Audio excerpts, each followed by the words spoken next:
Hey everyone, Biscuit again, and in this video we're going to be taking a look at the high-grade 1/144th scale Strike Freedom Gundam.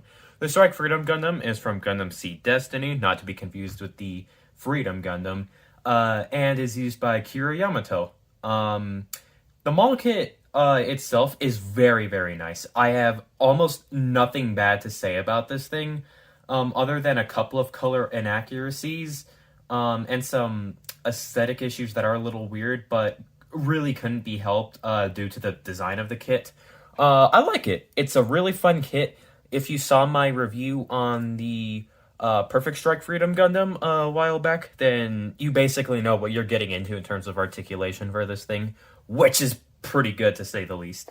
All right, let's get into some aesthetics. So this kit, if you couldn't tell, has had some slight modification done to it, mostly the safety nubs being shaven off, top coat, and a little bit of paint that is on the inner frame right there. The inner frame came in a taking off the backpack thing right here. It came in this gold, which is absolutely terrible. I did not paint this. This is, in fact, my friend's model kit. Thank you for letting me borrow this for the review. He did paint it, and it looks just worlds better. Definitely consider picking up some gold paint if you're going to get this thing, because let me tell you, the injection gold is terrible. While we're on the subject of injection gold, the polycaps are injection gold, which is pretty dope. So yeah, as for colors you get a very nice white throughout the whole model kit, a pure white. Then you get a very, very dark blue for the chest, legs, and the backpack. Then you get regular sky blue almost for funnels, feet, chest, and then some red for little bits of accents throughout just about the whole model kit. And of course that gold from the beginning. As for the weapons you get a nice clear transparent blue for the shield, and you get the clear red for the beams. As for stickers I was not given the sticker sheet, so please excuse me if there are more or less stickers that I did not cover. So you get some for the eyes right here, cameras up front and in the back, and that is everything that is inaccurate color-wise on the Freedom Gundam itself. Everything else is golden. Not literally, only the inner frame. And I forgot to mention the bit of, I think that is a celestial blue for the cannons right here. More about these in a minute. And as for the weapons, you get some very nicely color-separated guns. You get two of these, by the way. The only issue I have is there's supposed to be a blue stripe going along them. I believe you get stickers for these. I am not entirely sure, but I believe you do get stickers. And that's everything I have to say. I personally really like this. This is a Revive, high-grade Cosmic Era. I really like it, how it looks, more so than I do most other Revive kits, because I really like a lot of the older, original HGCE or HGUC looks of the kits, just because they're more bulked out, which was pretty much the style then. Most things that Bandai are releasing are a lot slimmed down. This one I feel is not the case. I think the proportions are very nice and look amazing on this kit. Alright, let's move on to the accessories. Starting off with the hands, you have the two holding fists that have been on it throughout this whole video. If you want to opt for some more expressive options, you can tear it off and replace it with an open expressed hand. You do get two of them, and that's really nice that it comes with that. You also get a couple of weapon options. You get two of these very nice guns. Each of them can do different things. They also each have pegs on the side here, which I will show you in a minute. The handles can open out, and they will slot into the hands very nicely. The little handle is a little bit loose, so you may want to tighten that up. Or if if you just press it down, no, not really. It doesn't stay all that well. You may want to tighten that up yourself, which isn't too hard. A bit of super glue will do the trick. If, for some reason you want to do the stupidest thing with the weapons possible, you can. So, each one of these guns can do something different. This one can, the front of it can extend. Let's move this to the back really quick. This gun can extend, and the back of it can switch out like so, which reveals a nice little hole for this one to, I'm not even joking, slide into. And the back of this extends, and there you go. New weapon. This is probably one of the worst designs for a weapon ever. It doesn't even work because the front is too heavy. Gundam Seed, I love you a lot, but come on, this is a really dumb option for a weapon. If you don't want to use the guns in any sort of way, you can, in fact, move these railguns behind the wings, just like so. The wings do get a little bit in the way, so you will have to push them out. And the guns can fit onto these polycaps, like so. And there you go. You immediately get new side skirts. Just like that. And there you go. Not talking about the guns for a second, let's talk about what does become the side skirt, the railguns. These can both fold up like so, and there you go. A Gundam with railguns for the side skirts. I really like these. Of course, other one can do the same.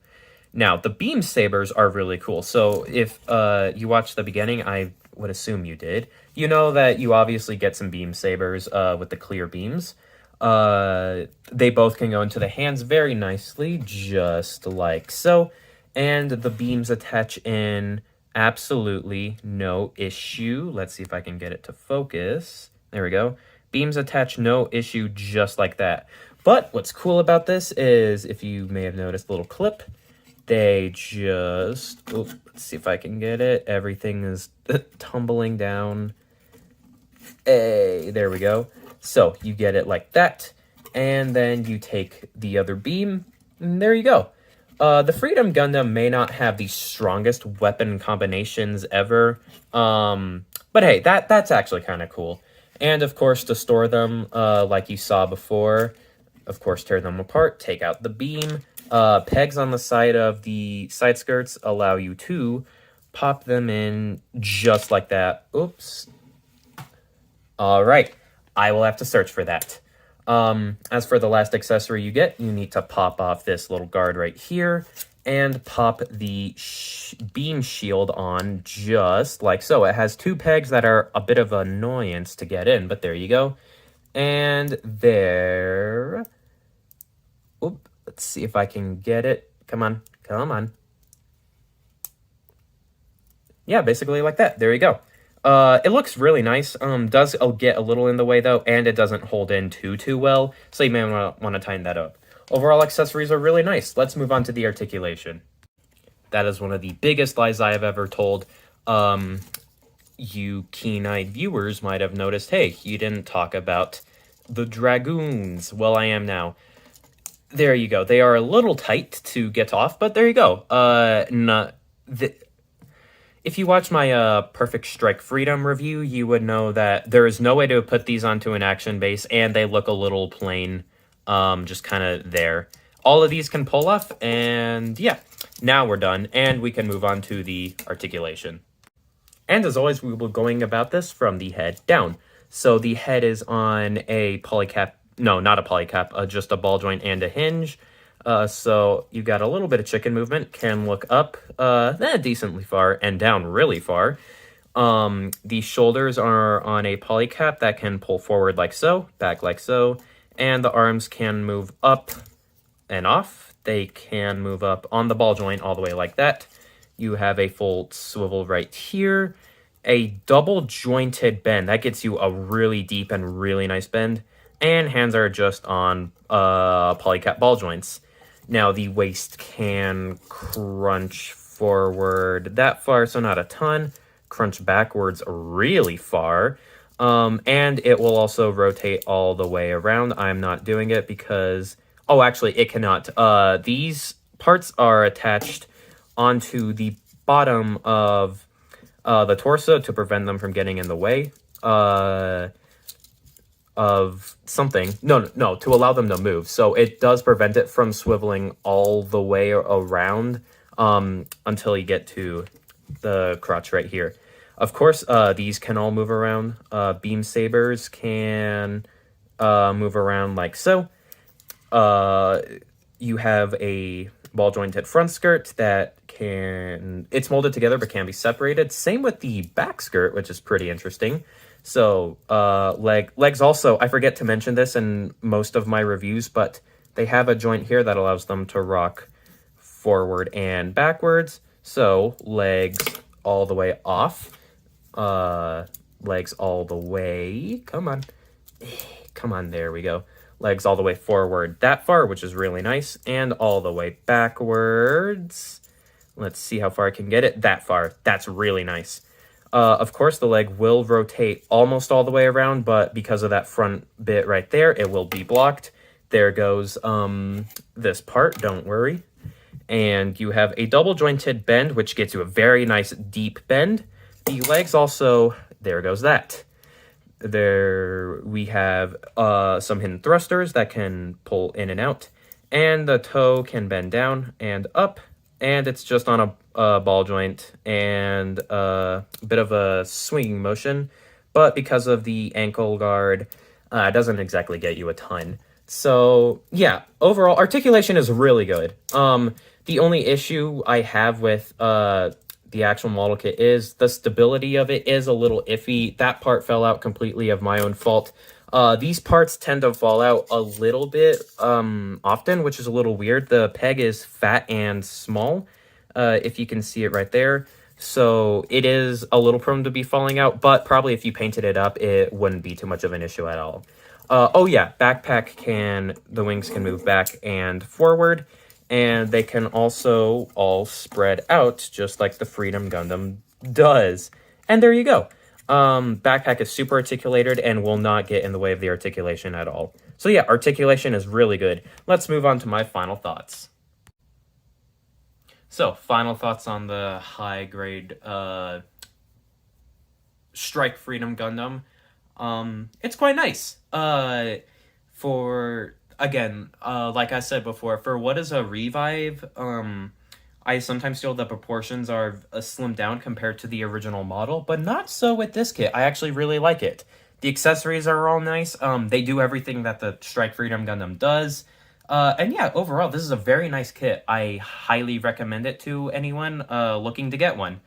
It also comes in relatively cheap, I believe. I will try to put up the market price up now. Yes, this thing is really good. The price is really good. Accessories are all nice. And yeah, really don't have too much bad to say about it other than some slight stability issues in the wings, but that's really about it. Thank you guys so much for watching. Make sure to like, subscribe if you want to see more of this content. Follow me on Instagram. Since if I'm not posting on YouTube, I'm probably posting something on there. Anyway, I'll see you guys in the next video.